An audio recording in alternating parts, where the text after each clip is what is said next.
Just press the button. The topic of today's conference is restoration, and it is aligned with the European Heritage Days. European Heritage Days is the event in which we had been participating for the last 25 years, and in recent years we have been organizing also a dedicated event, professional event, to discuss the restoration in scope or from the perspective of the European Heritage Days. So we try to cover the theoretical and the practical developments in the field of restoration, and this is exactly why we have gathered you here today. Thank you for accepting the invitation to attend and turning out in such big numbers. When we announced the conference, literally within 2 days,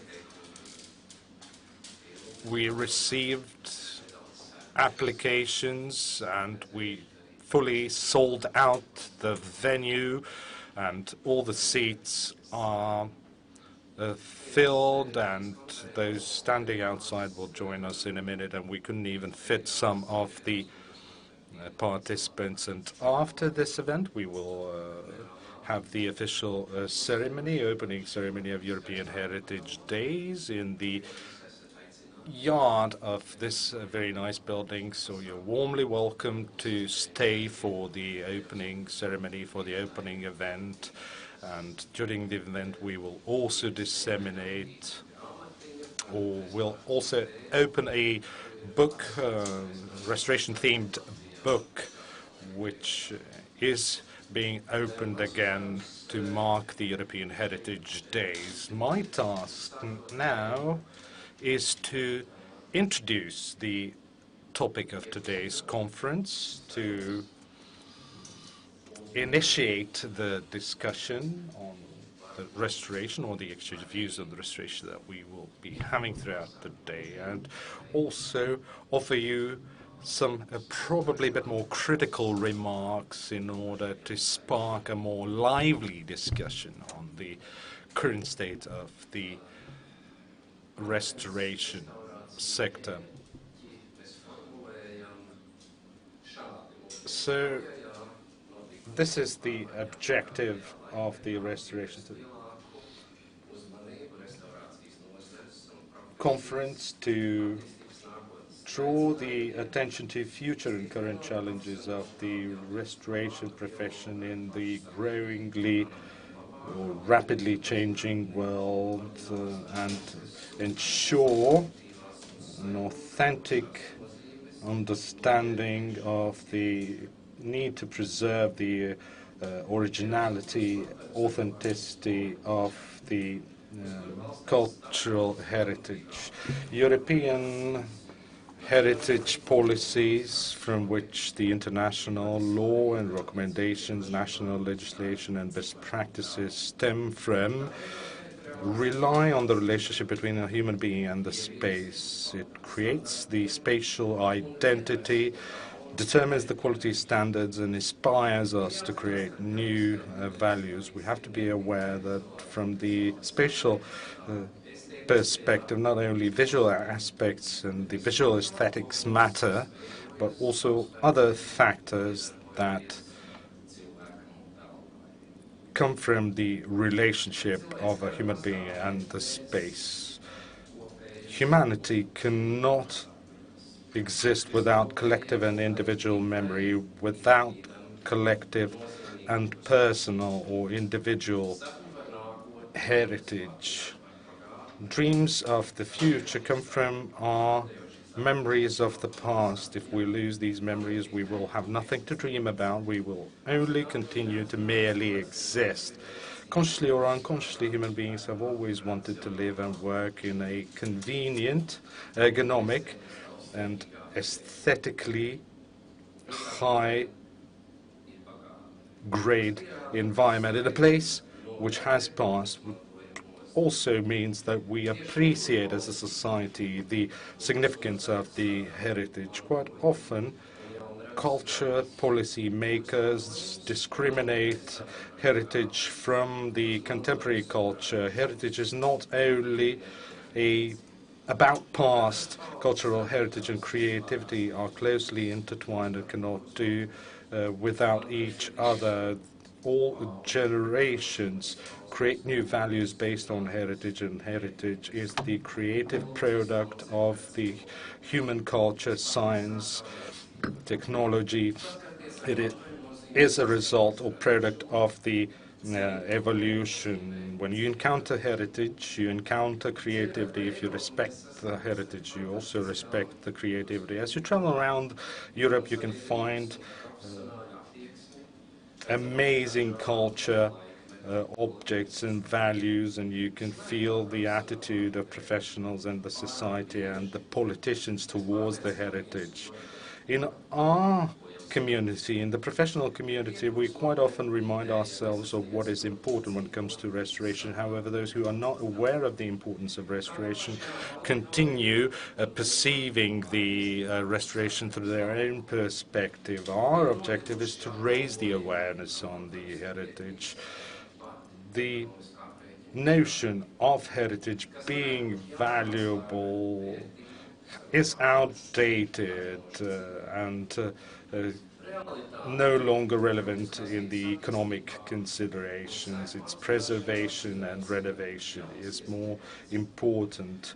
And becoming aware of these qualities or these features leads to new opportunities. Scientific research shows some shocking data. The human footprint in 2019 has reached 1.71, which means that humanity is consuming too much resources and creating a pollution that is not sustainable from a global perspective. In 2015, out of all the plastic waste, 141 million tons of waste was plastic packaging, 13 million tons were generated by the construction industry. Since 1950, global plastic output has risen from 0 to 400 million tons in the recent past. The total amount of plastic produced over the period of 65 years is 7.8 billion tons, which means that more than a ton per capita. According to World Wildlife Foundation studies, by consuming food products, we also consume the amount of plastic which equals one credit card a week. According to Eurostat statistics, we are consuming more than one credit card in terms of plastic consumption. In 2016, as Eurostat data shows, each inhabitant of Europe created or generated 5 tons of waste, and the total amount of waste generated by the European population was 100.7 million tons. Out of the total amount of the pollution, the construction sector, by building new buildings and demolishing the existing, is contributing to 25% to 30% of all the whole waste. 30% of the waste and pollution found in the Baltic Sea comes from the construction industry. In European Union, official estimates had been based on the 50-year building life cycle. In Japan, usually the estimates are based on the 20 to 30-year life cycle. Construction industry is interested in, for the sake of profit, to demolish the existing buildings and build new ones. If it is not impossible to tear those buildings down completely, they are very keen to replace the heat insulation and at least rebuild the interior of the buildings. This is the image from China, and when everything is torn down and the environment is taken over by concrete structures, we need to create something to replace it. Those who go there are often wondering, where's the heritage? Where are the values that had been generated by previous generations? And that's when artificial elements are introduced, something like this, by the way, which have no value and will never have any value.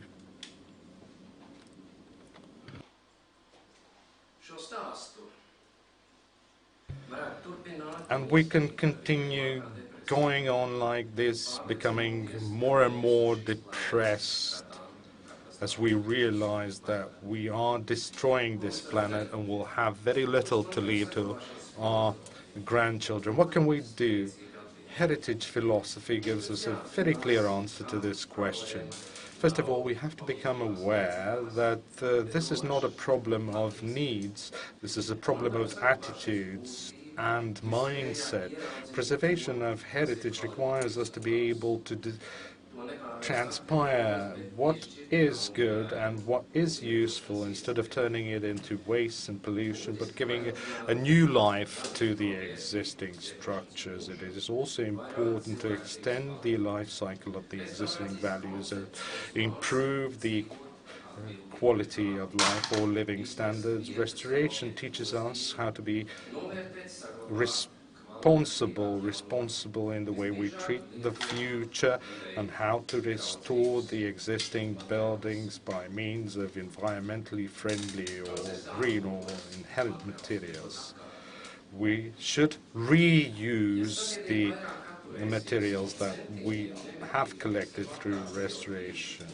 If we continuously replace the existing elements of the surrounding environment, sustainable and quality buildings will not be built, and this is the essential element in the heritage philosophy. And quite often, to protect the heritage, we have various limitations and restrictions. However, instead of those restrictions, we should rather think how to rationally cater to those needs for modern and contemporary buildings and structures. We have to reach out to all groups of the society to underline the importance of the value of the cultural heritage. Heritage is not just an exclusive or added value with entertainment qualities to it. It is a sustainable existence precondition. Everyone who on daily basis encountering the heritage preservation have their own professional attitude towards preservation of the heritage. We don't have the principles that apply to all cases in this industry. When it comes to heritage, the diversity of views is very important. Views have to coexist, and we have to be able to find a consensus on the best way forward. And of course, the best practices are constantly evolving and changing. However, it is becoming more and more apparent as our experience grows and as time goes by. We're getting increasingly aware of what the main standards of the sector should be, what the rationale, logic, professional and ethics code should be, in order to then revisit them and update them. Nowadays, those who are responsible for the restoration and heritage are in possession of unique values, and the fate of each monument depends on the level of the competence of the stakeholders, ability to collaborate, and the goodwill. Every day we are returning from the oblivion of various cultural values that had been outdated or forgotten, and thus strengthening the determination and the commitment of the professionals to spare no effort or time to reveal these objects and these structures to the society without any rush, with high level or degree of responsibility, and do so in a professional manner to again highlight the unique intrinsic values of these objects. To preserve the heritage, we have to constantly update our knowledge and skills, and our ability to identify the values, research the value, maintain the value, restore the value, and monitor the value. As time goes by, heritage is not only perceived as a museum article, but is more perceived as an important part of our everyday environment. And we are not only concerned with the iconic value of these buildings, but also with the everyday function of those buildings. And quite often we are also increasingly aware of the diversity and ethical attitude, professionalism and tolerance. We have to focus on the human needs and the quality of life in the broadest sense of the word. We have to promote the awareness that we have to first take care of and sort out the issues to our closest heritage, for our family, for our life, and for the value of the surrounding environment. We have to preserve it and restore it. We have to do so patiently and with interest, and bring out the forgotten historic evidence and give it a new life, to make our environment more sustainable, more safe, and through the existing values, use it in a smart way without creating new values where the existing values are at work. Apart from practical applications, cultural heritage also is irreplaceable because it touches upon, or rather, when we contact physically these ancient pieces of heritage, they act as carriers of information, and we should never paint them over, but rather emphasize. So I believe that the restoration in the future will probably develop into two directions. One will be oriented towards the wider society and trying to teach the general public to, in a way, participate. However, the second direction could be rather within the closed circles of professionals based on modern technologies, exchange of information, as well as specialty knowledge and skills. And we must achieve that these two dimensions, in a way, interact and are not mutually exclusive. Because whenever we have these frontiers between these two approaches, they are understandable rather than statutory. And therefore, it is important to maintain the true idea behind restoration, which traditionally means science-based and research-based restoration of our heritage items by applying appropriate methods and technologies. However, in reality, restoration sometimes is in a way downplayed, because sometimes we hear a lot of talks about some restoration projects, but sometimes actually the actual work is mainly done somewhere off the spotlight. The cultural heritage has been always threatened by the new developments, new building projects, and it is quite paradoxical that such a large part of our heritage actually dies not due to wars or natural disasters, but in peacetime. And what we build instead of our heritage not always actually represents a balanced approach to development. And do we have new developments that will be worth restoring in the future? It's hard to say nowadays.